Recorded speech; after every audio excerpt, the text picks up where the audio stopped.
નમસ્કાર દર્શક મિત્રો, વૈભવ દ્રષ્ટિ સમાચારમાં આપનું હાર્દિક સ્વાગત છે। ચોમાસું હજી પૂરેપૂરું આવ્યું નથી ત્યાં તો જીઈબીની કામગીરીની પોલ ખુલવા લાગી છે। જી હા, વડોદરાના ગોત્રી વિસ્તારમાં ચોમાસા હજી પૂરેપૂરું ચાલુ થયું નથી તે પહેલાં તો જીઈબીની કામગીરીની પોલ ખુલવા લાગી છે। વડોદરાના સૂર્યોદય પાર્ક સોસાયટી જે ગુનાતીત પાર્ક સોસાયટીની સામે આવેલી છે, જે ગોત્રી રોડ પર આવેલી છે, ત્યાં ગઈકાલે મધરાત્રિ દરમિયાન 15 મિનિટ સુધી વીજળીના જે થાંભલો જે છે એમાં નોનસ્ટોપ બ્લાસ્ટ જોવા મળ્યા હતા અને જીઈબીને ફોન કરતાં જીઈબી દ્વારા ફોન પણ ઉપાડવામાં આવ્યો ન હતો।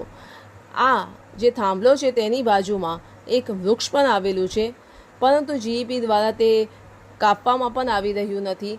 જો વૃક્ષમાં બ્લાસ્ટથી આગ લાગે તો સોસાયટીમાં ઘણું મોટું નુકસાન થઈ શકે તેવી સંભાવનાઓ હતી, પરંતુ જીઈબીને આની કોઈ પણ જાતની તકેદારી લેવા માંગતું નથી। ધન્યવાદ।